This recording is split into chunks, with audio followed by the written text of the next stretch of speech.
সংবাদ পর্যালোচনামূলক অনুষ্ঠান প্রাণফ্রোটো news and views. আপনাদের সঙ্গে আছে আমি গোলাম মুর্তুজা। আমাদের স্টুডিওতে আজকে আমন্ত্রিত হয়ে এসেছেন বিশিষ্ট সাংবাদিক আশরাফ কায়সার এবং ইংরেজি দৈনিক দ্য নিউজ পত্রিকার সম্পাদক নুরুল কবির এবং আশরাফ কায়সার, আপনাদের দুজনকেই স্বাগত। আপনাদের সঙ্গে আলোচনায় যাওয়ার আগে আমরা একটু বাংলা ভিশনের শিরোনামটা দেখে আসি।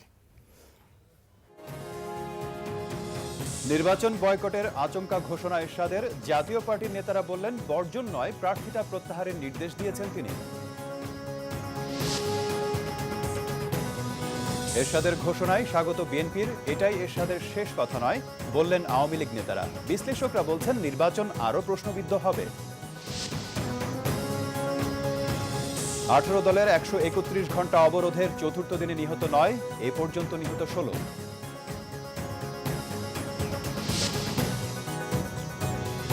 সময় ফুরিয়ে আসছে, সব দলকে সমঝোতায় আসার আহ্বান সিইসির।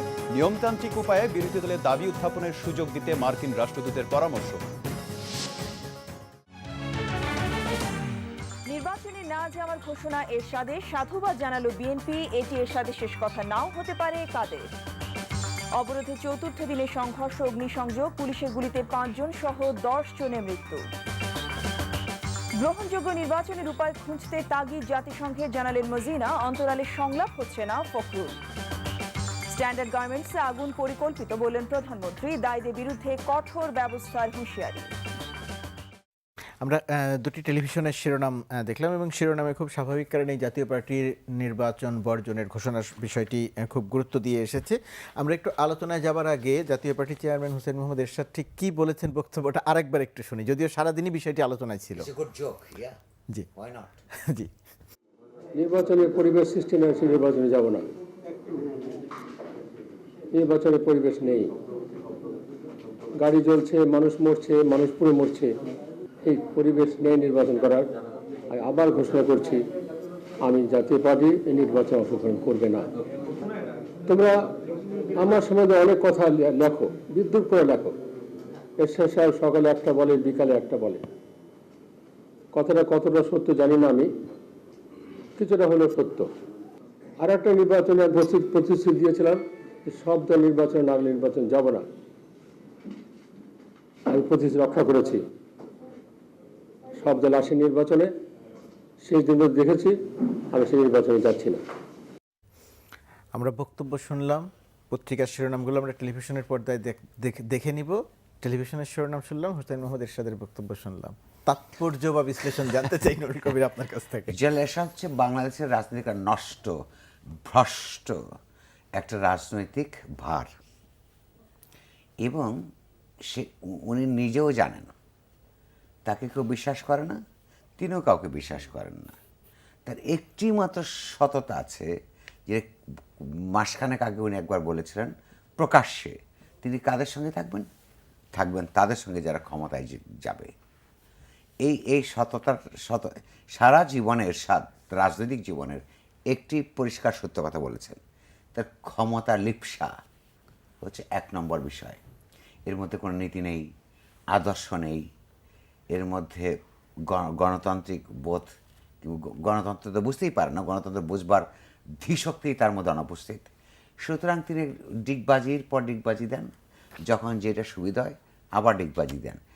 আমি যে এখন এই মুহূর্তে যে জায়গা থেকে আসলাম, সেখানে অনেক গুণী জ্ঞানী লোকরা ছিলেন, অনেক অনেক বাংলাদেশের খ্যাতিমান, ওইখান থেকে আসলাম, খ্যাতিমান অনেক লোক ছিলেন, তাদের মধ্যে অনেক পণ্ডিত লোকও ছিলেন। শেখ এরশাদ সাহেব শুধু যদি জানতো তার সম্পর্কে মানুষ কীভাবে যোগ করে, তার সে আত্মহত্যা করতো যদি আত্মসম্মান বোধ থাকে।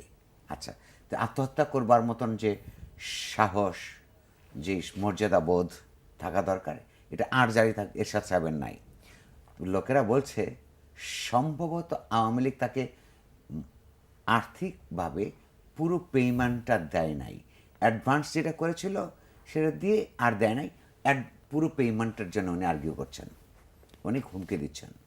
কেউ কেউ বলছেন ন, ওনার কথা হচ্ছে যে বিএনপি অপোজিশন ক্যাম্পে, বিএনপি হিসেবে বিএনপি নেতৃত্বাধীন জোট, তারা যেহেতু ইলেকশানে আসলো না, ফলে ইলেকশানে যদি আসে তাহলে জাতীয় পার্টির যতটা সিট বার্গেন করতে পারে আওয়ামী লীগের সঙ্গে, সেটা হলো একটা অঙ্ক। আর বিএনপি যেহেতু নাই, তাহলে তার অঙ্কটারও বাড়বে, সেটা তাকে বার্গেন করতে হবে। আর আওয়ামী লীগ ইতিমধ্যেই তাকে একটা ডস দিয়ে দিয়েছে, সেটা হচ্ছে যে অন্তত 37টা এলাকায় লোকেরা বলে যে তার জাতীয় পার্টির লোক এমপি ক্যান্ডিডেটদেরকে মনোনয়নপত্র মনোনয়নপত্র দাখিল করতে দেয় নাই। সুতরাং উনি আসলে যেটা করছেন সেটা হচ্ছে আওয়ামী লীগের সঙ্গে সিট বার্গেন করছেন, এবং একই সঙ্গে পয়সা যেটা পাওয়ার কথা ছিল সেটা ফুল পেমেন্টের জন্যে তিনি বার্গেন করছেন বলে এটা মানুষের ধারণা। এটা সত্য কি অসত্য এটা আমার পক্ষে বোঝা সম্ভব না, কারণ ঘুষ দুর্নীতির মধ্যে এগুলো রিসিট দিয়ে হয় না, প্রমাণ থাকে না। প্রমাণ থাকে না, এটা বলা ভীষণ ঝুঁকিপূর্ণ। জেনারেল এরশাদ যে কোনো সময় আবার ডিগবাজি দিতে পারেন, শুক্রবার শনিবার এর মধ্যে ডিগবাজি দিতে পারেন, তার আর যাই থাকুক কোনো ক্রেডিবিলিটি নেই। মানে ডিগবাজি দিতে পারেন বলতে যে আবার নির্বাচনে আসলাম এরকম হ্যাঁ, একটা আসলাম কিছু বলতে পারেন, তার জন্য আরেকটা কথা বলবেন, মানে এরকম একটা সম্ভাবনা আরেকটা রয়ে কথা গেছে। বলবে। অর্থাৎ পুরো রাজনীতিটা যেমন এরশাদ যখন 1982 সালের 24শে মার্চ ক্ষমতা আসে, তারপরে কতগুলি জিনিস বাংলাদেশে ঘটেছে। ঘুষ দুর্নীতি ব্যাপারটা ইনস্টিটিউশনালাইজ করেছে তার আমলে। তার আগে কি ঘুষ দুর্নীতি ছিল না? নিশ্চয়ই ছিল। তারা টেবিলের তলা দিয়েছিল। ঘুষ খাই বলে কেউ গর্ব করতে পারত না। এই ভদ্রলোক হচ্ছে রাষ্ট্রপ্রধান হিসেবে প্রথম রাষ্ট্রপ্রধান যে নিজের হাতে ঘুষ নেয় বলে এখানে তার খুব খ্যাতি আছে। রাষ্ট্রপ্রধান যখন নিজের হাতে দুর্নীতি করে, এই দুর্নীতি করে এটা তিনি যদি চ্যালেঞ্জ করেন কোর্টে যান, আমি ফেস করতে রাজি আছি। মানে একটা প্রাতিষ্ঠানিক উনি কত টাকা বেতন পাইতেন এবং তার কি সম্পত্তি, তার এই বাড়ি ঘর সম্পদ এগুলির সঙ্গে তার বেতন কত, এটা মিলালেই এগুলো বেরিয়ে যাবে। এই লোক হচ্ছে সেই লোক। তো সেই লোক সারা জীবন ডিগবাজি দিয়েছে, সারা জীবন সুবিধাবাদিকতা করেছে। ফলে কেউ সে হচ্ছে রাজনৈতিক বিশ্লেষক যারা, তাদের জন্য কাজটা খুব ডিফিকাল্ট করে দিতে পেরেছে। ফলে তার এটা নিয়ে আলাপ করার এখনো সময়ই হয় নাই, কিংবা শেষ কথা বলবার ব্যাপারে সে নিজে যেহেতু বলতে পারে না, সুতরাং তার ব্যাপারে বিশ্লেষণ করার কোনো ব্যাপার নাই। সে একটা সুবিধাবাদী লোক। সে কি বার্গেন করছে এমন সময়? টাকা চাই আরো, আসন চাই আরো, আসন চাই আরো আছে।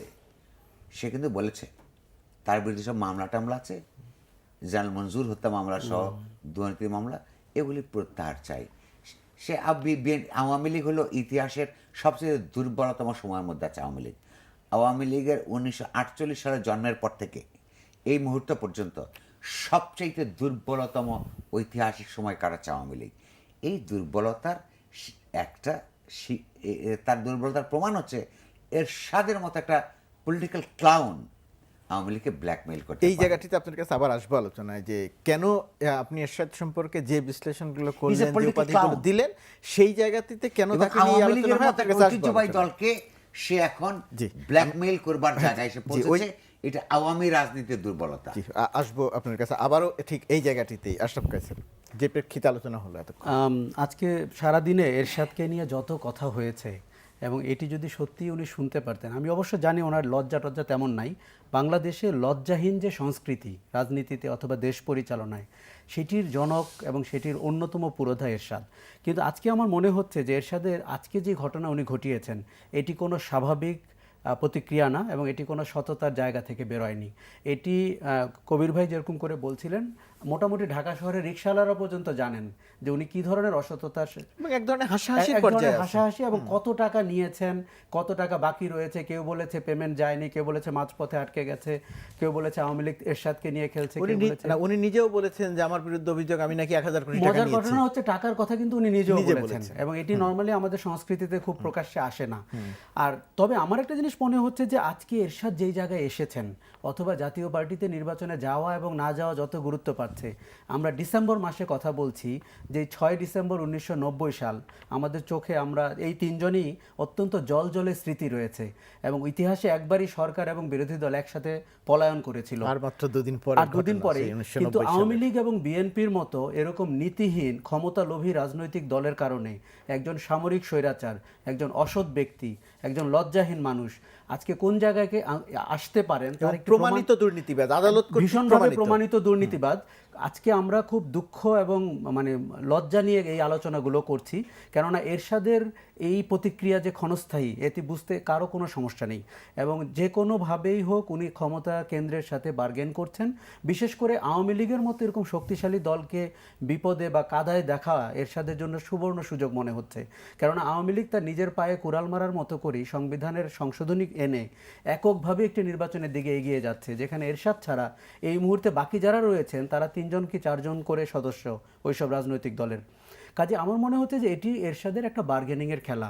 বিএনপির বা বিরোধী জোটের এতে খুব বেশি উচ্ছ্বসিত হয়ে ওঠার কোনো সুযোগ বিএনপি নেই। যে প্রতিক্রিয়া জানিয়েছে ইতিমধ্যে, আমরা সেটিকে আপনি কিভাবে দেখছেন? বিএনপির প্রতিক্রিয়া দেখেছি। এখন ঘটনা হচ্ছে যে সুবিধাবাদী রাজনীতির একটা চরিত্র হচ্ছে, আপনি যার ক্রেডিবিলিটি নাই সে যদি আবার আপনার পক্ষে বক্তব্য দেয় তখন আপনি উচ্ছ্বসিত হয়ে ওঠেন, কারণ আপনার কোনো আদর্শ নাই এবং আপনার কোনো লক্ষ্য নেই। ফলে সাময়িক এক ধরনের উত্তেজনায় বিএনপি লক্ষ্য আছে ক্ষমতায় যাওয়া, না, লক্ষ্য হচ্ছে ক্ষমতায় যাওয়া, রাজনৈতিক লক্ষ্য নেই। ফলে এরশাদকে কাছে পেতে কোনো অস্বস্তি হচ্ছে না বিএনপির, অথবা এরশাদকে কাছে পেতে আওয়ামী লীগের কোনো অস্বস্তি হচ্ছে না। এই দুই দলই সাংঘাতিকভাবে ক্ষমতা কেন্দ্রের কাছাকাছি যেতে অর্থাৎ চাচ্ছে এরশাদের মতোই কাছাকাছি নির্লজ্জতা তারাও প্রদর্শন করেছে ইতিমধ্যে। এবং এরশাদ কিন্তু বাংলাদেশের রাজনীতিকে ইতিমধ্যে অনেক বেশি নির্লজ্জ এবং কলুষিত করে ফেলেছেন, বড় দুটি দলকে বিশেষ করে। গত 20টি বছর আমরা দেখেছি এরশাদ কি করে ক্ষমতা কেন্দ্রের সাথে বার্গেন করেছেন, রাজনীতিকে মানের দিক থেকে অবনতির দিকে নিয়েছেন এবং বড় দু দলের এতে লজ্জা পাওয়া উচিত, কিন্তু আমরা তাদেরকে কখনো প্রকাশ্যে লজ্জা বা অপরাধ বোধ স্বীকার করতে দেখিনি। কিন্তু এরশাদ তো তাহলে অনেক শক্তিশালী চরিত্র, যে এত বড় দুটি রাজনৈতিক দল আওয়ামী লীগ এবং বিএনপি, 18 দলীয় জোট এবং 14 দলীয় জোট, সেই দুটি জোটকে যে তিনি এক ধরনের নাচানোর মতো অবস্থাতে আছেন, তার মানে এরশাদ শক্তিশালী কিন্তু চরিত্র। এই মুহূর্তে আমরা যে সার্কাসটি দেখছি তার রিং মাস্টার বলা যায়, কারণ আপনি দেখবেন যে সে কিন্তু ক্ষমতা কেন্দ্রকে আজকে নাজুক করে দিয়েছে। আজকে তারা প্রকাশ্যে স্বীকার করুক বা না করুক, এখন এই মুহূর্তে আওয়ামী লীগ এককভাবে একটি নির্বাচনের দিকে এগিয়ে যাচ্ছে। জাসদ, ইনু বা ওয়ার্কার্স পার্টি বা সাম্যবাদী দল, এগুলো তো গণার ভিতরে কোনো দল না ভোটের রাজনীতিতে আমাদের দেশে। কাজী এরশাদ এখন বার্গেনিংয়ের চূড়ান্ত পর্যায়ে রয়েছে। সে যদি এই বার্গেনিংয়ে সফল হতে পারে, 3 দিন 2 দিনের মধ্যে কিন্তু নতুন চেহারায় আবির্ভূত হবে। তবে আমার একটা ধারণা, শর্ট গেইনের চেয়ে এরশাদ এখন একটু দূরবর্তী গেইনের দিকেও তাকাচ্ছেন। বিএনপির সাথে থেকে কি করা যেতে পারে, সেটি কিন্তু কোনো ভালো রাজনীতির জন্ম দিবে না, এবং যেই রাজনীতিকে আমরা প্রশ্রয় দিতে চাই না, এরশাদ ওরকম একটি রাজনীতির দিকে আবার এগিয়ে যাচ্ছে। আমরা দুজনের বক্তব্য শুনলাম, আমরা বিএনপির প্রতিক্রিয়া ইতিমধ্যেই দেখেছি। আপনি যেটা বললেন যে এক ধরনের ইতিবাচক প্রতিক্রিয়া নিয়েছে এবং এরশাদকে এক ধরনের অভিনন্দন জানিয়েছে বিএনপির পক্ষ থেকে, এই প্রতিক্রিয়াটি আমরা দেখেছি। আমরা একটু আওয়ামী লীগ নেতাদের দু একজনের বক্তব্য দেখে নুল কবির আপনার কাছে আসছি। এরশাদের এই বর্জন বিষয়ে তারা কি বলছেন? লেটেস্টের পরেও লেটেস্ট থাকতে পারে, অপেক্ষা করুন, দেখুন। মনোনয়নপত্র প্রত্যাহারের শেষ দিন পর্যন্ত ওনার শেষ কথা বলার জন্য, শোনার জন্য অপেক্ষা করুন। তাদের সাথে আমাদের আলোচনা আছেই, তাদের তো তাদের সাথে তো আমি আলোচনা করেছি, তারা অনেকে বিষয়টা জানেন এবং আমরাও নিজের উপলব্ধি করতে পারছি না কারণ। সুতরাং এইটা জানার জন্য আপনাদের অপেক্ষা করতে। তিনি হয়তো সাময়িকভাবে ক্ষুব্ধ হতে পারেন, আবার তিনি খুব তাড়াতাড়িও স্বাভাবিক হতে পারেন। আর নির্বাচনে তিনি অংশগ্রহণ করেছেন তার স্বইচ্ছায়, সরকারেও তিনি অংশগ্রহণ করেছেন তার স্বইচ্ছায়। তোফায়েল আহমেদ, সুরঞ্জিত সেনগুপ্ত এবং ওবায়দুল কাদের, 3 জন খুব গুরুত্বপূর্ণ রাজনীতিবিদের 3 জনই সত্য কথা বলেছেন। কারণ এরশাদ কি বস্তু, এই 3 জনই রাজনীতি হিসাবে খুব ভালো করে জানেন। আসলে এরশাদ একটা বার্গেইন করছে, এটা বুঝতে পারেন। এবং আমি বরং এরশাদের জন্য দুশ্চিন্তাগ্রস্ত, এই বার্গেনিংয়ের টাইম থাকবে কি না। কারণ প্রতিদিন আওয়ামী লীগের ভুল রাজনৈতিক কার্যকলাপের জন্যে বাংলাদেশে প্রতিদিন আওয়ামী লীগের বিরুদ্ধে কোথায় গিয়ে পৌঁছেছে এই 3 জন নেতার। এরশাদের ব্যাপারে তাদের বক্তব্য ঠিক হতে পারে, কিন্তু এই 3 জন নেতার হাসি দেখে আমি বেদনার্ত। কারণ কমপক্ষে 2 জন হচ্ছে সুরঞ্জিত সেনগুপ্ত এবং তোফায়েল আহমেদ, 1969 সালের যে গণঅভ্যুত্থানের নায়ক যারা ছিলেন তাদের মধ্যে তারা আছেন। তারা জানেন, এই প্রজন্ম না জানলেও বহু বছর পর বাংলাদেশে এই সময় আওয়ামী লীগের বিরুদ্ধে এমন একটা ঘটনা ঘটছে, আওয়ামী লীগের অগণতান্ত্রিক, অনৈতিক, ক্ষমতা লিপ্সু যে রাজনীতি তারা করে চলেছেন, এবং অর্থাৎ এন্টার রাজনৈতিক প্রতিপক্ষকে বাইরে রেখে কিছু দালাল গোছের রাজনৈতিক দলকে সামনে নিয়ে একা একা যে রাজনৈতিক পদ্ধতিতে এগিয়ে একটা নির্বাচন করে ক্ষমতায় টিকে থাকবার চেষ্টা করছে, তার বিরুদ্ধে এখন গ্রামে গঞ্জে হাট হরতাল হচ্ছে, গ্রামে গঞ্জে হরতাল হচ্ছে। গ্রামে গঞ্জের মানুষ আওয়ামী লীগের অনৈতিক অবস্থানের বিরুদ্ধে রুখে দাঁড়িয়েছে।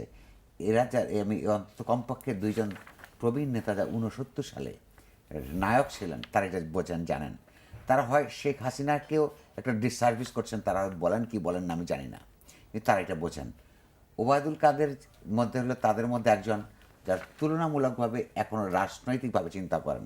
ধরুন মন্ত্রী কি জানি নাম, ওই কামরুল ইসলাম আইন প্রতিমন্ত্রীর কথা ওই বলছেন। ছেলেটার কি নাম? আইন প্রতিমন্ত্রী, আইনমন্ত্রী কামরুল ইসলাম। অন্তত কামরুল ইসলামের সঙ্গে ওবায়দুল কাদের, যারা হচ্ছে কর্মী থেকে বড় হয়েছেন, রাজনীতি করেছেন, ছাত্রদলের প্রেসিডেন্ট ছিলেন, ডাকসু ইলেকশন করেছেন, তাদের কিন্তু একটা দীর্ঘ বর্ণাঢ্য অতীত আছে। তারা রাজনীতিটা বোঝেন। তারা যে হাসছেন, কেন হাসছেন আমি জানি না, কারণ তারা তাদের রাজনৈতিক প্রজ্ঞা তারা যদি কাজে লাগান, তাদের ইতিহাস বোধ তারা যদি কাজে লাগেন, তাহলে তাদের বুঝবার কথা আওয়ামী লীগের শীর্ষ নেতৃত্বের পলিটিক্যাল গেম ইজ ওভার। কিন্তু এই যে শেষ। তারা যদি কাজে লাগান বলছেন তাদের রাজনৈতিক, কেন এটা কি সুযোগ আছে কিনা এই প্রচলিত রাজনৈতিক ধারায়? যদি তারা সৎভাবে তাদের বিশ্বাসকে নিয়ে সামনে আসেন, তাহলে তাদের নেত্রীকে বলবেন যে মাননীয় নেত্রী, আপনি কাচের ঘরের ভিতরে আছেন। বাংলাদেশ, এন্টায়ার বাংলাদেশ আওয়ামী লীগের যে অন্যায্য অনৈতিক যে অবস্থান, তার বিরুদ্ধে ফুঁসে উঠছে। ঢাকায়, কেবলমাত্র ঢাকা এবং বিভাগীয় শহরগুলিতে পুলিশি তৎপরতার, গোপালগঞ্জের পুলিশ, এই পুলিশকে ব্যবহার করে এইখানকার মানুষকে যেভাবে দমন করছে, ও আওয়ামী লীগের এই দমন নিপীড়নের বাইরে যাওয়ার কোনো পথ নাই। কারণ হচ্ছে তার নৈতিক অন্যায্যতা কোথায়, তার অবস্থানের। এই যে কেয়ারটেকার গভর্নমেন্টের যে ধারণা, এটা হচ্ছে অনৈতিক, অগণতান্ত্রিক, অসুস্থ কোনো রাজনৈতিক ধারণা হতে পারে না। কারণ গণতন্ত্রের মধ্যে 1 নম্বর কথা হচ্ছে নির্বাচন। নির্বাচিত কোনো প্রতিনিধি ছাড়া রাষ্ট্র পরিচালনা করতে পারে না। এই অনৈতিক এবং রাজনৈতিক অন্যায্য ধারণাটা বাস পরিয়ে, গণকারফিউ দিয়ে, শাহবাগের সামনে বাসের মধ্যে জীবন্ত লাশ তৈরি করে এই আওয়ামী লীগ কায়েম করেছে। এবং কোনো রকম নতুন কোনো পরিবর্তন ছাড়া রাষ্ট্র ব্যবস্থায় রাষ্ট্রীয় সাংবিধানিক প্রতিষ্ঠানগুলিকে কোনো রকমের স্ট্রেংথেন করা ছাড়া এখন কেবলমাত্র ক্ষমতায় টিকে থাকবার জন্যে এখন সেই আবার তারই প্রচলিত, তারই কারণে এই অগণতান্ত্রিক ধারণাকে এখন তারা গণতন্ত্রের নামে বাদ দেবার চেষ্টা করছেন। এটা একটা অনৈতিক একটা ধারণা। এইটাকে যে মানুষ বুঝতে পারে, ক্ষমতার কাচের বাইরে থাকলে তারা বুঝতে পারছেন না।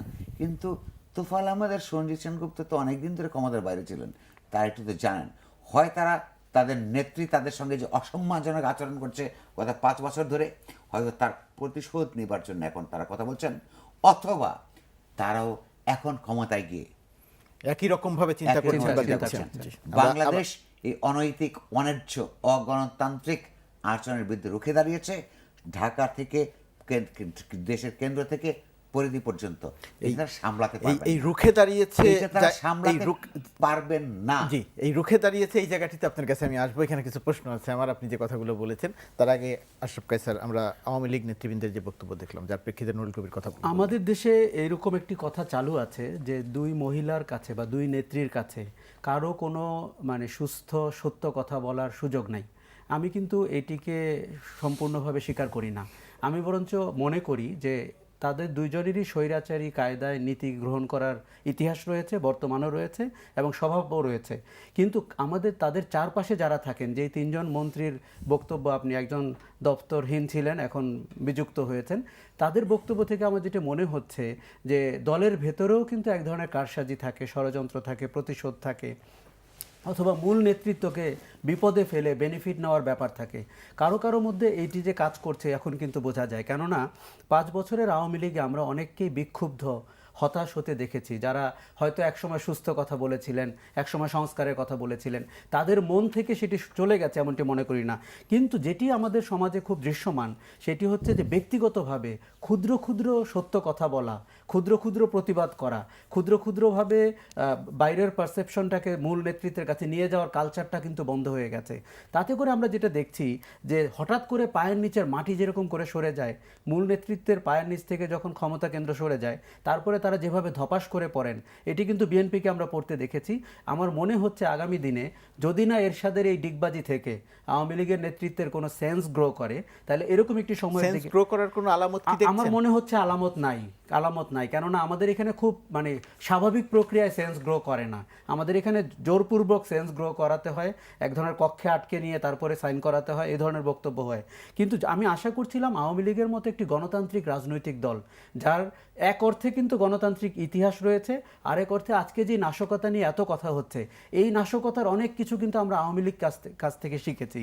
সচিবালয়ের কর্মকর্তার যে বস্ত্রহরণ করা যায় হরতালের দিন, সেটি আমরা আওয়ামী লীগের থেকে দেখেছি। শেরাটনের সামনে যে 12 জন যাত্রীকে গান পাউডার বলে একটি শব্দ তখন আমরা প্রথম জানতে পারলাম, যেটি মাননীয় প্রধানমন্ত্রী ঢাকা মেডিকেল কলেজে গিয়ে বলেছেন যে এরকম আন্দোলন উনি দেখেননি। আসলে কিন্তু উনি সত্য কথা বলেননি। এরকম আন্দোলন আমরা আওয়ামী লীগের সময় দেখেছি, এবং এই তত্ত্বাবধায়কের দাবিতে মানে আওয়ামী লীগ তখন বিরোধী দলে ছিল। অর্থাৎ এই দলটা সূত্রপাত করেছে আওয়ামী লীগ সূত্রপাত করেছে, এবং মওদুদ আহমেদ সবসময় সত্যি কথা বলেন না, কিন্তু ওই দিন একটি সত্যি কথা বলেছেন গ্রেফতার হওয়ার আগে, যে আওয়ামী লীগের প্রেসক্রিপশন অনুযায়ী আমরা আন্দোলন করব। এই মওদুদ আহমেদ খুব রেয়ার সত্যি কথা বলার। কাজে এরকম একটি ঘটনা কিন্তু বিএনপি প্র্যাকটিস করছে। আমি নিশ্চিতভাবে বলতে পারি যেই নাশকতা হচ্ছে এটি কোনো রাজনীতি না, যেই নাশকতা হচ্ছে এটি আন্দোলন না। কিন্তু এই নাশকতা রাজনৈতিক দল করছে নাকি সরকার সমর্থক কোনো গোষ্ঠী করছে নাকি এজেন্সি করছে, এগুলো কিন্তু পরিষ্কার হওয়া দরকার। সরকার করবে কেন? সরকারের দিক থেকে যে বক্তব্য, আপনি দেখুন সরকার কেন করবে, কারণ আমরা যদি সরকার প্রধানের শারীরিক ভঙ্গি দেখি, তার অনুভূতি প্রকাশ করার ভঙ্গি দেখি, তাতে সরকার কিন্তু দেখাতে চাচ্ছে যে একটি অদায়িত্বশীল নাশকতা প্রিয় রাজনৈতিক দল বিএনপি এবং তার জোট সঙ্গীরা, তাদেরকে ক্ষমতায় নেওয়া কতটা বিপজ্জনক হতে পারে বাংলাদেশে যখন কোনো রাজনৈতিক আন্দোলন হয়, হত্যা কিন্তু একটি উল্লাসেরও ব্যাপার। জনগণ নিহত হলে কিন্তু আরেক পক্ষ খুশি হয়, কারণ সেটিকে সামনে নিয়ে আসা যায়। লাশের রাজনীতি এখানে অনেক পরিচিত একটি শব্দ, সেটি লাশ পড়ুক, আজকে যদি টোকায়ের লাশও পড়ে, রিকশাওয়ালার লাশও পড়ে, আমরা দেখি রাজনৈতিক দল ইমিডিয়েটলি ক্লেম করে বসে এটি আমাদের দলের লোক। কাজে এই যে সরকারের মধ্যে একটি প্রবণতা শুরু হয়েছে যে এই নাশকতাকে দেখাবেন, আপনি দেখুন সরকারি পৃষ্ঠপোষকতাও তো নাশকতা হচ্ছে। ট্রেন লাইন উপড়ে ফেলা হয়েছে, আপনি এটা স্বীকার করুন, কিন্তু এই সরকার সেটি স্বীকার করছে না। ওই উপড়ে ফেলা ট্রেন লাইনের উপর দিয়ে ট্রেন চালানোর চেষ্টা করছে, তাতে করে বগিগুলো যে পড়ে যাচ্ছে এর দায়িত্ব তখন কে নিবে? সরকার হয় নিশ্চিত করবে যে আমাদের নাগরিকরা নিরাপদ জীবনযাপন করবে, অবরোধ বলে কিছু নেই, হরতাল বলে কিছু নেই, ঢাকা শহর বিচ্ছিন্ন হয়ে যায়নি বাংলাদেশ থেকে, অথবা স্বীকার করবে ঢাকা শহর বিচ্ছিন্ন হয়ে গেছে এবং আমরা কেন উপসর্গ দেখতে চেষ্টা করছি, আমরা রোগের আসল কারণ কেন দেখতে চেষ্টা করছি না। এটি বলা খুব সহজ যে টেলিভিশনের সাংবাদিকদেরকে অনুরোধ করা যে আপনারা সব ছবি তুলবেন না, যারা ভাঙছে তাদের ছবি তুলেন। টেলিভিশনের সাংবাদিকরা তো আইন শৃঙ্খলা রক্ষাকারী বাহিনীর সদস্য না, আর ছবি দেখাচ্ছে। টেলিভিশনের সাংবাদিকরা আওয়ামী লীগেরও সদস্য না, হওয়া উচিত না, যদিও অনেক সাংবাদিক দলীয়ভাবে পরিচিত হতে পছন্দ করেন। কিন্তু এই ধরনের সমস্যায় এগুলো কিন্তু আওয়ামী লীগকে ইন্ডিকেশন দিচ্ছে যে আরও কোনো বড় বিপজ্জনক সময়ে যাওয়ার আগে তার যেন এক ধরনের সেন্স ফিরে আসে। কিন্তু ক্ষমতার লোভ গোলাম মুর্তজা এমনই প্রবল, আমরা কিন্তু সেন্স খুব দ্রুত ফিরে আসতে দেখি না। এইটা আজকে যারা আন্দোলন করছেন, নাশকতা করছেন, তারা যখন ক্ষমতায় ছিলেন আমরা একইভাবে দেখেছি, তাদেরও কোনো সেন্স আসে। আপনি যেটা শুরুতে বলেছিলেন যে স্বাভাবিকভাবে ফিরে আসে না, অস্বাভাবিক লাগে। নুরুল কবির, আপনি আপনার কথার মধ্যে বলেছিলেন যে সারা দেশ বা মানুষ রুখে দাঁড়িয়েছে, কিন্তু অভিযোগ যেটা বিরোধী দলের বিরুদ্ধে যে তারা সহিংসতা করছে, আগুন দিয়ে মানুষ মারছে, রেল লাইন উপড়ে ফেলছে, সেটাকে আপনি রুখে দাঁড়িয়েছে বলছেন কেন? আমি সেটাকে রুখে দাঁড়ানো আমি বলছি না। এক নম্বর কথা হচ্ছে যে আওয়ামী লীগ ফ্যাসিস্ট আচরণ করছে। আওয়ামী লীগের সর্বশেষ বক্তৃতা আমি বিকাল সন্ধ্যার সময় শুনেছি। আওয়ামী লীগের কিছু নেতা আমি টেলিভিশনে দেখলাম উল্লাসের সঙ্গে বলছে যে বিএনপিকে, তার রাজনৈতিক প্রতিপক্ষকে বলছে যে বিএনপি এখন একটা আন্ডারগ্রাউন্ড পার্টিতে পরিণত হচ্ছে, এটা করলে উল্লাস করছে। তালেবানদের সঙ্গে তুলনা করা হাসি মুখে। আমি তালেবানদের কথা আমি তাদের মুখে শুনে ফেসবুকে দেখেছি। আচ্ছা, এই লোকগুলি রাজনৈতিকভাবে এত ইম্যাচিওর, এত অপরিপক্ক যে এই লোকগুলির দৃষ্টি 2 গজের বাইরে যায় না। কেন আমি বলছি, বিএনপির মতো একটা মেন স্ট্রিম পার্টি, সেই পার্টিকে যদি আন্ডারগ্রাউন্ডে যেতে হয়, সেটা যে উল্লাস করছে, তারা মনে করছে তারা জিতেছে, এই লোকগুলি সাধারণ মানুষের কাণ্ডজ্ঞানকে প্রশ্ন করে, আন্তর্জাতিক বিশ্বের মানুষের যে চিন্তা চেতনা এবং বুঝবার ক্ষমতা তাকেও প্রশ্ন করে। বিএনপি আন্ডারগ্রাউন্ডের মধ্যে প্রায় চলে গেছে, এই কথা সত্য। কেন গেছে? আমি ছোট্ট একটা উদাহরণ দিই। রিজভি বলে এক ভদ্রলোকের নাম শুনেছেন আপনারা, যার পাটা হচ্ছে প্রায় মানে অস্বাভাবিক, লাঠিতে ভর দিয়ে তাকে চলতে হয়। কেন চলতে হয়? জেলের স্বাদ বলে একটি বস্তু ছিল, 9 বছর জোর করে এই দেশে ক্ষমতায় ছিল। প্রথম হলো 86 সাল পর্যন্ত নিজের দাপটে, 86 সালের পর থেকে হলো আওয়ামী লীগের সহযোগিতায়। এই লোকের বিরুদ্ধে যখন সারা দেশের তরুণরা সংগ্রাম করে, ছাত্র আন্দোলন করে, সে রিজভি ছিল রাজশাহী বিশ্ববিদ্যালয়ের ছাত্রনেতা হিসেবে তাদের মধ্যে অন্যতম নেতা। এর জেনারেল এরশাদের পুলিশ তাকে গুলি করেছিল, পায়ের মধ্যে গুলিবিদ্ধ হয়েছিল। তারপর থেকে সে খুঁড়িয়ে চলতে হয় তাকে লাঠির সাহায্য নিয়ে। জেনারেল এরশাদের সঙ্গে এখন শেখ হাসিনা যুক্ত হয়েছেন, যেই জেনারেল এরশাদের বিরুদ্ধে একসময় শেখ হাসিনা লড়াই করেছিলেন। এই শেখ হাসিনা এবং জেনারেল এরশাদের সরকার মিলে এই রিজভি, সে মিছিল করে না, মিটিং করে না, সে রাজনীতি করে, তার দলের মুখপাত্র হিসাবে কেবলমাত্র প্রেস ব্রিফিং করে ঘরের মধ্যে বসে। তাকে ভোর চারটায় এসপি গিয়ে তাকে অ্যারেস্ট করে নিয়ে গেছে এবং মই দিয়ে দোতলায় উঠে তারপরে কলাপসিক্যাল গেটে লাঠিটা পর্যন্ত তাকে নিতে দেয় নাই। এইরকম একটা ফ্যাসিস্ট পরিস্থিতি তৈরি করার মধ্য দিয়ে বিএনপির মতো একটা মেন স্ট্রিম পার্টিকে তারা আন্ডারগ্রাউন্ডে যেতে বাধ্য করেছে। সেটা নিয়ে তারা উল্লাস করছে। আহাম্মকের একটা সীমা পরিসীমা থাকা উচিত।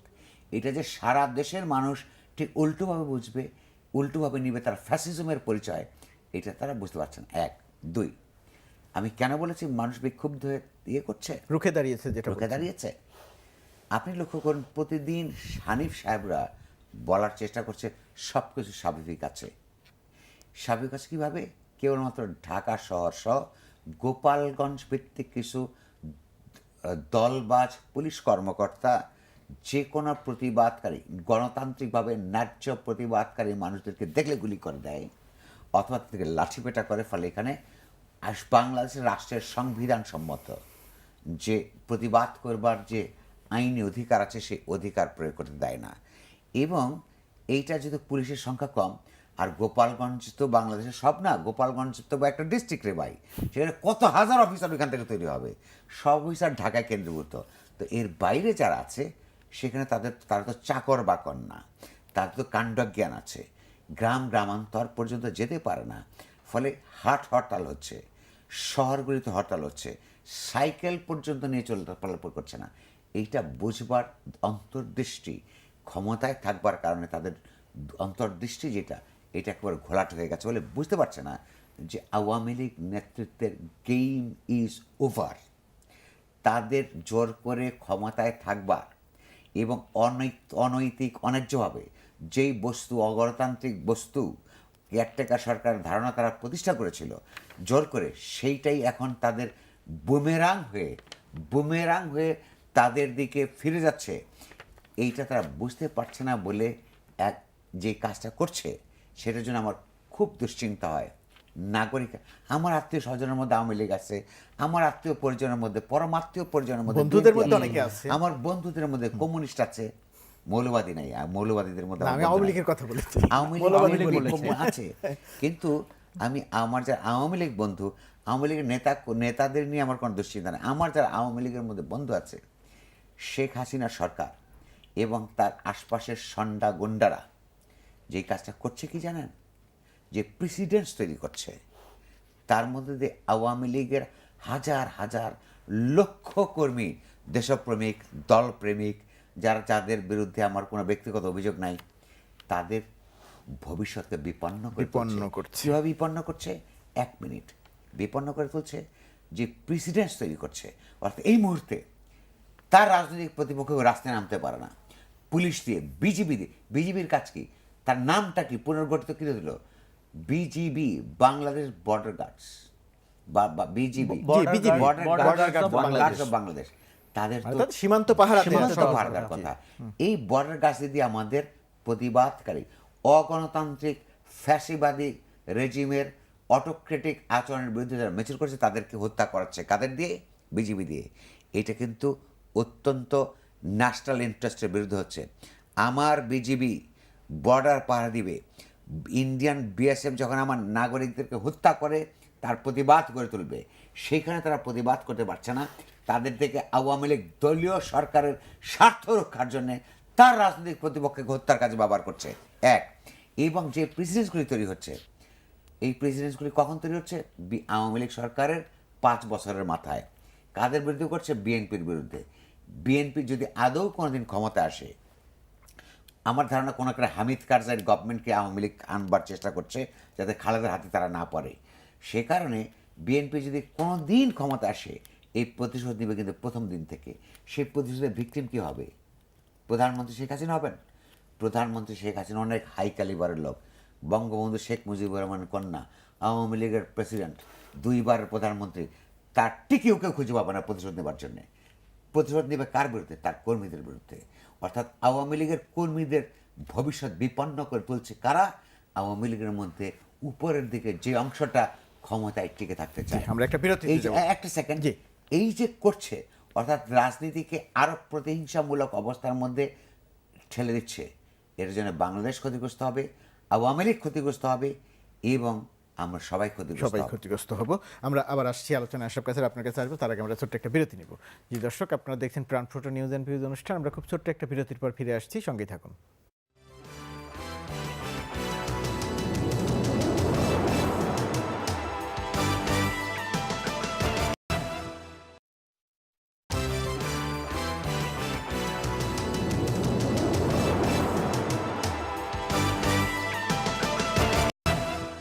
প্রাণফোটো নিউজ অ্যান্ড ভিউজ অনুষ্ঠানে প্রিয় দর্শক, বিরতির পর আপনাদের আবারও স্বাগত। আমরা কথা বলছি নুরুল কবির এবং আশরাফ কায়সারের সঙ্গে। বিরতির আগে কথা বলছিলাম নুরুল কবিরের সঙ্গে। আশরাফ কায়সার, আপনার কাছে আসতে চাচ্ছিলাম যে এখন নির্বাচনকালীন একটি সরকার, যদিও ঠিক পার্থক্য পরিষ্কার নয় যে মহাজোট সরকার আর নির্বাচনকালীন সরকার একই রকমের কাজ, প্রায় একই রকমের কথা আমরা শুনছি। তারপর এই বিশ্লেষণটা আপনার কাছ থেকে জানতে চাই।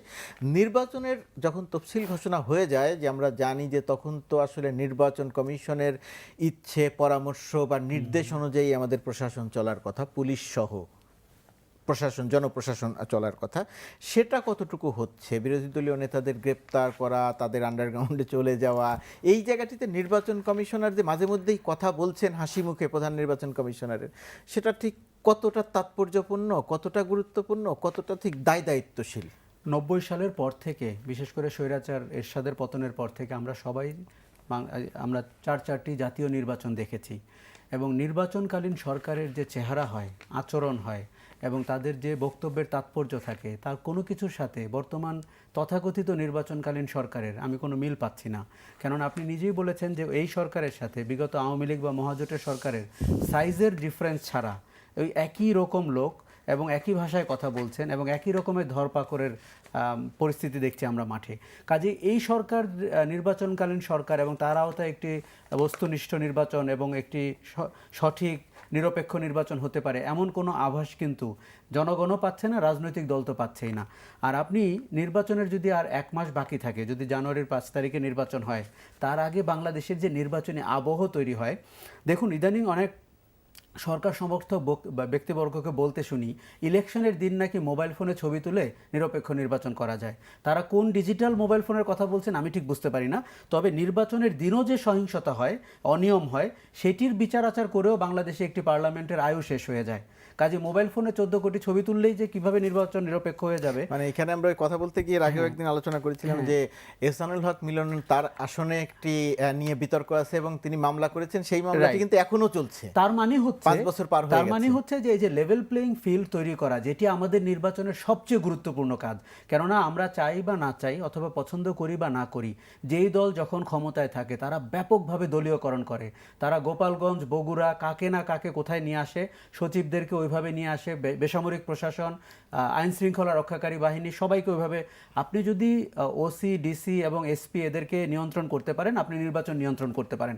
কাজেই এখানে নির্বাচন কমিশন কতটুকু কি করলে এই কয়েকদিন আপনি কি দেখলেন? এবারে নির্বাচন কমিশনকে আমরা তো আশা করি যে বারবার নির্বাচন কমিশন আগের চেয়েও সক্ষম হবে, বাট এবারে নির্বাচন কমিশনকে আমার কেন যেন মনে হচ্ছে তাদের আদৌ দায়িত্ব কিনা এই নির্বাচন পরিচালনার, এটি নিয়েও তাদের সংশয় রয়েছে। তারা সুন্দর সুন্দর কথা বলতে পারেন, ভদ্রলোক সুন্দর করে কথা বলেন, কিন্তু তাকে দিয়ে একটি অর্থবহ নির্বাচন হবে বলে আমার কিন্তু মনে হচ্ছে না। কেননা যেভাবে লেভেল প্লেইং ফিল্ড তৈরি করার কথা, 5 বছরের আওয়ামী লীগের দলীয়করণ থেকে প্রশাসনকে মুক্ত করার কথা, অথবা আওয়ামী লীগের দলীয়করণ থেকে পুলিশ এবং আপনার সিভিল অ্যাডমিনিস্ট্রেশনকে নিরপেক্ষ করার কথা, সেটির কিন্তু কোনো তৎপরতা আমরা দেখছি না। আর এখনো বিরোধী দলের আন্দোলন দমনে পুলিশি যে অবস্থাটি চলছে, সেই জায়গাটিতেও কি নির্বাচন কমিশনের একটা ভূমিকা থাকার কথা না? এটি তো এখন অন্য গেম শুরু হওয়ার কথা, কিন্তু গেমটা এখনো হচ্ছে যে আওয়ামী লীগ সরকারের বিরুদ্ধে কিছু বিরোধী দল আন্দোলন করছে, কিছু নাশকতা করছে, কিছু সন্ত্রাস করছে, এবং এতে নির্বাচনের কোনো পরিবেশের ছোঁয়া নেই। নির্বাচন কমিশনকে আমরা যেই রূপে দেখতে চেয়েছিলাম, আমার ধারণা সংবিধানের যতই দোহাই দেওয়া হোক, এরকম একটি সরকার রেখে, সংসদ বহাল রেখে নির্বাচন কমিশনকে আবার বেছেও নেওয়া হয়েছে এমন ব্যক্তিবর্গকে যারা হয়তো নিজেরাও ঠিক শিওর না তাদের আসলে কাজটা কি। এখানে কিন্তু অনেক ব্লার্ড এরিয়া আছে, পরিষ্কার হওয়া দরকার। কেননা বাংলাদেশে মাননীয় প্রধানমন্ত্রী যদি সত্যিই চান নির্বাচিত ব্যক্তিরা সংবিধান মতে নির্বাচন পরিচালনা করবেন, উনি ব্রিটিশ ডেমোক্রেসির কথা বলতে খুব পছন্দ করেন, এই ব্লার্ড এরিয়াগুলোকে কিন্তু পরিষ্কার করতে হবে। আর বিরোধী দল বিএনপি যদিও কতটা যৌক্তিক কারণে আন্ডারগ্রাউন্ডে গেছে এবং কতটা ভয়ের কারণে আন্ডারগ্রাউন্ডে গেছে, এটি নিয়েও আমার সংশয় রয়েছে। কেননা আমরা বিএনপিকে এটি দেখেছি যে নিয়মতান্ত্রিক রাজনীতি করতে গিয়ে বিএনপির খুব অসুবিধা হচ্ছিল, মানববন্ধনে দাঁড়াতে পারছিল না, একটি ব্যানার নিয়ে মিছিল করার শুরুতেই গোলাগুলি শুরু হয়ে যাচ্ছিল। এটি কিন্তু আওয়ামী লীগের করা উচিত হয়নি, কিন্তু বিএনপির একটি আন্দোলন করতে হবে। এবং আমরা সত্যিই চাই না রাজপথের আন্দোলন মানে কিন্তু সন্ত্রাস 16-17 জন নিহত হওয়া, যেটি গত 131 ঘন্টায় হচ্ছে বা এই অবরোধের মধ্যে হচ্ছে, সেটি না।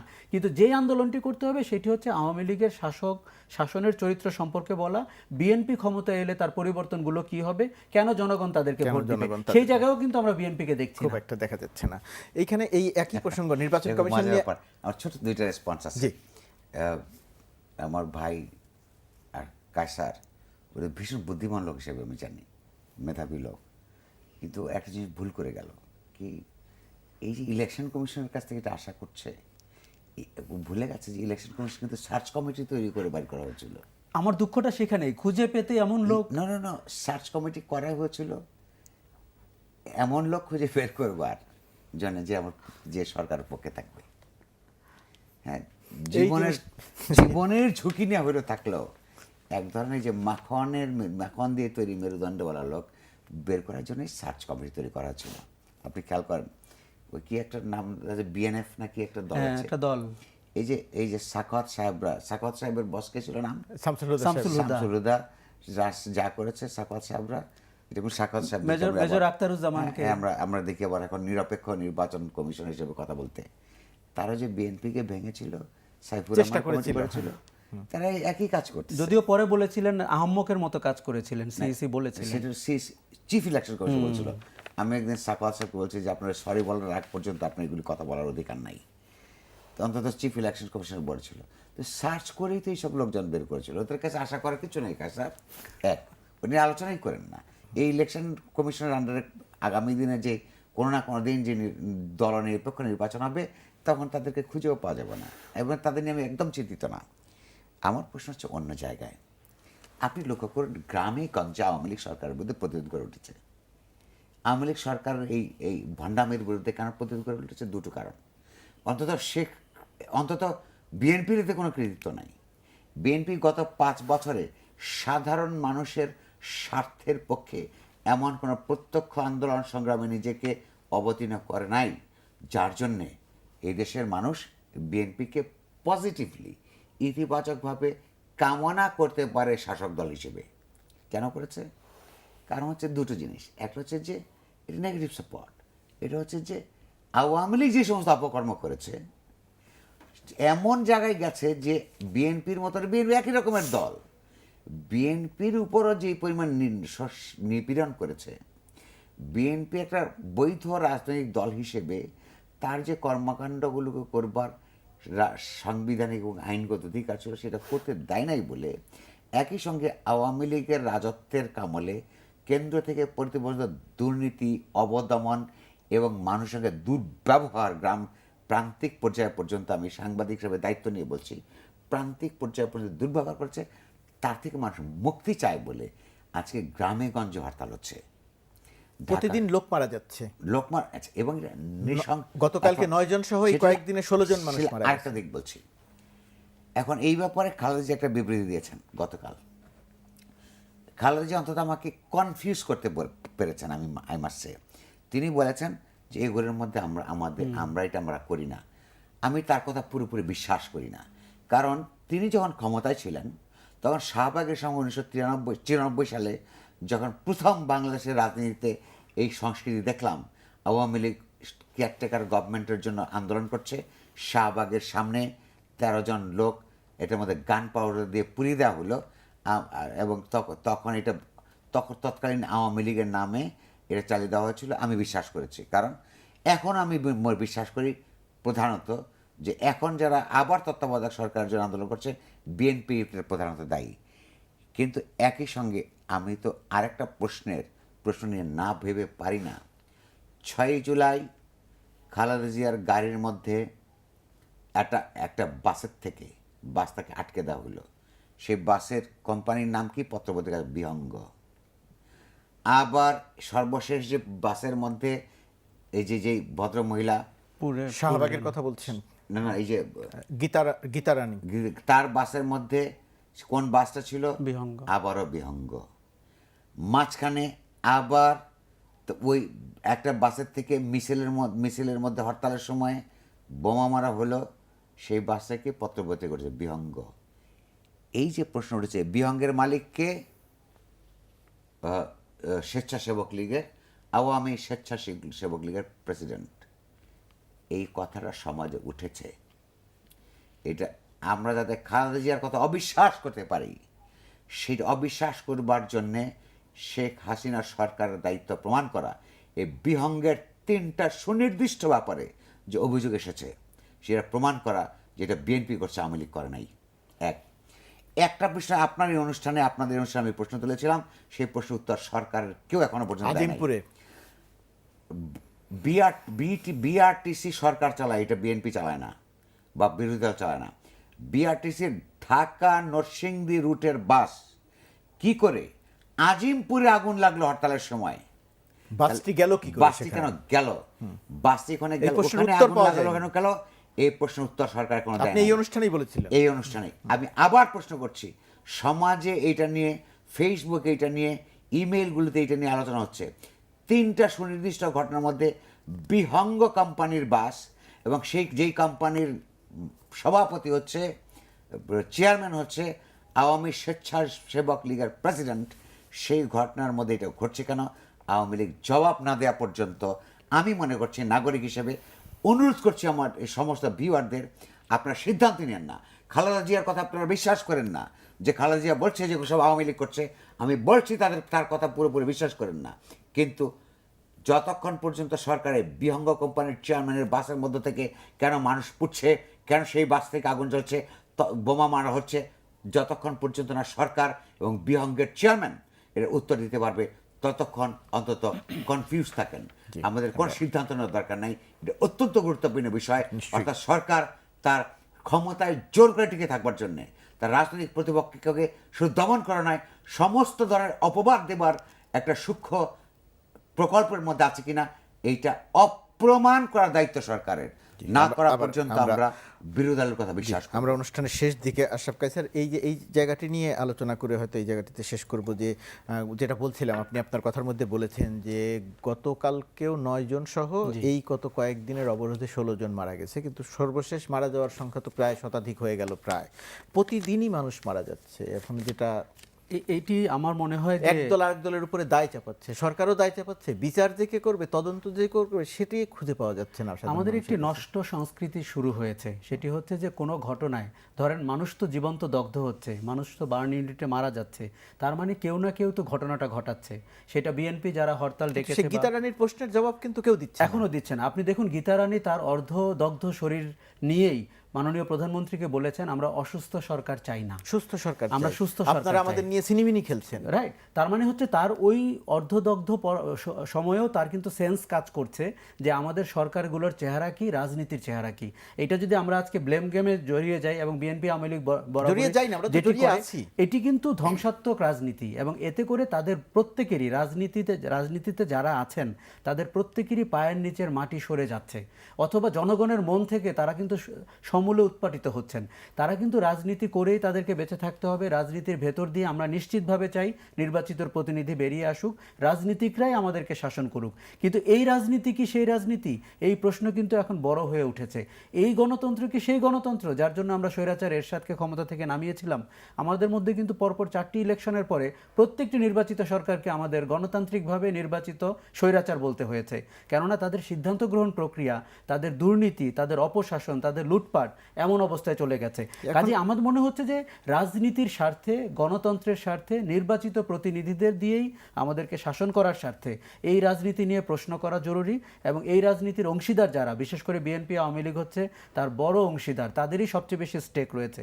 তারা কে উত্তরাধিকারের কাছে দল ছেড়ে দিবেন এই আলোচনা তারা ভেতরে ভেতরে করছেন, কিন্তু তাদের মূল ব্যবসাটি যদি একটা বিপজ্জনক জায়গায় চলে যায় তার আগেই কিন্তু তাদের সেন্সে ফেরত আসা প্রশ্ন দরকার। হচ্ছে যে এই যে আমরা 40-45 মিনিট আলোচনা করলাম, আপনারা দুইজন কথা বললেন, আমরা নেতাদের বক্তব্য শুনলাম, কোথাও আমরা আশার কোনো আলো দেখলাম না, বা আপনাদের দুজনের কারো আলোচনা থেকেই এই অনুষ্ঠান যারা দেখছেন দেশের ভেতরে এবং দেশের বাইরে লক্ষ লক্ষ মানুষ, বাংলাদেশের মানুষ যারা দেখছেন, তারা কোনো আশার কিছু শুনলেন না কিন্তু আপনাদের কাছ থেকে। সত্যি কথা হচ্ছে যে আর্টিফিশিয়াল ওয়েতে আশা হয়তো শোনানো যায় এবং বাংলা ভাষায় সুন্দর করে আশার বাণী ছড়ানো যায়, কিন্তু বাস্তব পরিস্থিতি এটি না। বাস্তব পরিস্থিতি হচ্ছে এখানে ক্ষমতা নিয়ে কামড়াকামড়ি চলছে এবং এই কামড়াকামড়িতে এক পক্ষ অন্য পক্ষকে শেষ করে দিতে চায়। আওয়ামী লীগ এখন চূড়ান্তভাবে নেমেছে বিএনপিকে একটি অদায়িত্বশীল আন্ডারগ্রাউন্ডের তালেবানি দল প্রমাণ করতে।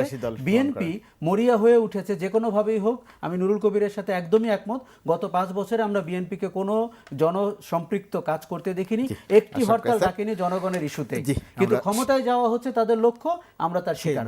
2 মিনিট, শেষ 2 মিনিট আপনার বক্তব্য দিয়ে শেষ করব। দেশের একজন মালিক হিসেবে আমি বিশ্বাস করি জনগণ দেশের মালিক। বাংলাদেশের রাষ্ট্রের কনস্টিটিউশনের 7 নম্বর হচ্ছে, এটা লেখাও আছে, স্বীকৃত আছে। মালিক হিসেবে আমাদের যারা রাজনৈতিক প্রভু হিসেবে দুঃখজনকভাবে প্রতিষ্ঠিত হয়ে আছেন তাদের ব্যাপারে আমার ছোট্ট 2টা অ্যাসপিরেশনের কথা বলি। ইতিহাস বোধ যেটুকু সামান্য আমি অর্জন করি, আমি ভুল হতে পারি, ভুল হতে আবার মানুষের সামনে ক্ষমা চাইব, ভুল যদি হয় আমার ক্ষমা চাইতে কোনো আপত্তি নেই। ইতিহাস বোধ যেটুকু আমার তৈরি হয়েছে তাতে আমি বুঝি আওয়ামী লীগের game is over. Awami League যত কসরতই করুক না কেন পরবর্তী 5 বছরের জন্য আর নির্বাচিত হতে পারবে না।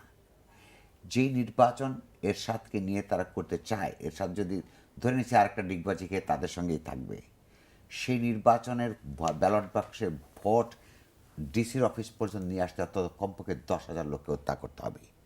10,000 লোককে হত্যা করে নির্বাচনের বিজয়ী হওয়ার মধ্যে দিয়ে কোনো সরকার টিকতে পারে না। এখনো পর্যন্ত আওয়ামী লীগের ভবিষ্যৎকে নিশ্চিত করবার জন্য আমাদের ঐতিহ্যবাহী দল দেশের স্বাধীনতা সংগ্রামে নেতৃত্ব দিয়েছে এবং তার কর্মীদেরকে তাদের ভবিষ্যৎ ঝুঁকিমুক্ত করার জন্যে এটা তাদের নেতৃত্বের একটা দায়িত্ব আছে। তাদের উচিত, এখনও পর্যন্ত সময় আছে, এই বিদেশি যারা তাদেরকে এই যে মুক্তিযুদ্ধের চেতনার কথা বলবে অথচ আমাদের সমস্যার সমাধান করতে আসবে বিদেশিরা, এটা স্বাধীনতার চেতনার সঙ্গে সঙ্গতি পড়ার নয়। এবং কাণ্ডজ্ঞানের দিক থেকেও তার নেতা এবং তার রাজনীতিকে নির্বিঘ্ন করবার জন্য ভবিষ্যতে তাদের উচিত এখনও পর্যন্ত তার রাজনৈতিক প্রতিপক্ষের সঙ্গে সৎভাবে আপোষ করার চেষ্টা করা। 1, 2 বিএনপির প্রতি নির্মমভাবে ক্ষমতায় যাবার জন্যে, সেই ক্ষমতায় যাওয়ার তার আকাঙ্ক্ষা এবং ঐতিহাসিক অবস্থান যতই ন্যায্য হোক না কেন, মানুষকে, সাধারণ মানুষকে হত্যা করবার তার কোনো অধিকার নাই। আওয়ামী লীগ পুরোটাই বিহঙ্গ করতেছে, এটা আমার মনে করার কোনো কারণ নাই। বিএনপির এখানে, জামাতের এখানে, তাদের পার্টনারদের এখানে ভূমিকা আছে, সেই ভূমিকা থেকে তারা বাইরে আসুক। তাদের যদি সাধারণ মানুষের বিরুদ্ধে তার অভিযোগ নাই, সাধারণ মানুষ বরং স্বৈরতান্ত্রিক আচরণের বিরুদ্ধে থাকে, তাদের থাকে, তাহলে তাদেরকে যারা ঝামেলা করছে প্রয়োজন বোধে তারা তাদের ঝামেলা করুক, সাধারণ মানুষকে এই অত্যাচার থেকে মুক্তি নুরুল দিক। কবির এবং আশরাফুল হাসান, আপনাদের দুজনকে অনেক অনেক ধন্যবাদ। আমরা অনুষ্ঠান শেষ করব প্রিয় দর্শক, সময় একেবারেই নেই। একটি বিষয় খুব পরিষ্কার যে আমাদের সমস্যা, রাজনীতির সমস্যা সমাধান রাজনীতিবিদদের করতে হবে।